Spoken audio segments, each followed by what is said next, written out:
सभिनी खे इहो लॻंदो आहे त जेकॾहिं हुननि निंड नाहे कई त ॼण आराम नाहे कयो। सभु को आराम करण लाइ निंड जा मौक़िया ॻोल्हींदो आहे। इहा सभिनी खे ख़बर आहे त आराम इंसानी जिस्म लाइ केतिरो ज़रूरी आहे। घणा माण्हू बिस्तर ते लेटी रुॻो आराम कंदा रहंदा आहिनि ऐं इहो सम्झंदा आहिनि त हू निंड्रूं करे आराम करे रहिया आहिनि। हक़ीक़त में आराम करण जो रुॻो इहो तरीक़ो न आहे, पर ॿिया बि केतिरा ई क़िस्म ऐं तरीक़ा आहिनि ऐं असांजे जिस्म खे उन्हनि जी बि ज़रूरत हूंदी आहे। जिस्मानी आराम बाबति हर माण्हू ॼाणे थो। पंहिंजी तवानाईअ खे रिचार्ज ऐं रिकवर करण लाइ माण्हू जिस्मानी आराम कंदो आहे।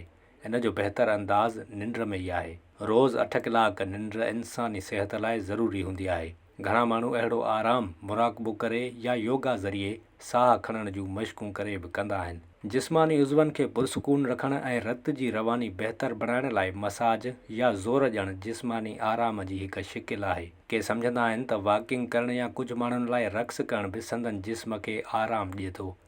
हिकु आराम ज़हनी आराम बि आहे। करोड़े माण्हू, ईअं चइजे त हर 8 माण्हुनि मां हिकु माण्हू पंहिंजे अंदर में ज़हनी बीमारियूं खणी ज़िंदगी घारे रहियो आहे। ज़हनी बीमारियुनि मां छुटकारो ज़हन खे आराम ॾियण में आहे। ख़ामोशी अव्हांखे पंहिंजी सोच खे वाज़े करण ऐं ज़हनी छिक खे घटि करण में मदद ॾींदी आहे। मौसीक़ी अहिड़ी पुरसुकून सरगर्मी आहे।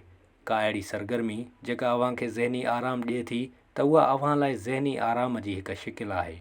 रूहानी आराम जो मक़सदु रूह जी सफ़ाई, ज़िंदगी जो को मक़सदु ऐं मतिलबु ॻोल्हणु आहे।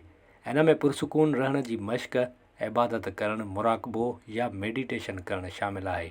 जज़्बाती आराम अव्हांजे जज़्बात, अव्हांजे रवैये ऐं अव्हांजे मूड जी हिफ़ाज़त लाइ ज़रूरी आहे। जेकॾहिं अव्हां हर माण्हूअ खे जीव चई पंहिंजे लाइ ॾुखियाऊं वधाईंदा आहियो त न चवणु सिखी वठो। इहो दॿाउ घटाइण ऐं पंहिंजे जज़्बात खे आराम ॾियण में मदद करे थो। कुझु पंहिंजे लाइ वक़्तु कढो। जेकॾहिं अव्हां तख़लीक़ी मैदान में कमु करे रहिया आहियो त कुझु देरि उन्हनि सरगर्मियुनि खां परे रहो। अहिड़ी सरगर्मी करियो जेका अव्हांजी सलाहियतुनि खे वधाए। अहिड़ियूं सरगर्मियूं पेंटिंग, मौसीक़ी, नयूं जायूं घुमणु, सियाहत या कुदरती नज़ारनि जो मुशाहिदो करण बि थी सघनि थियूं।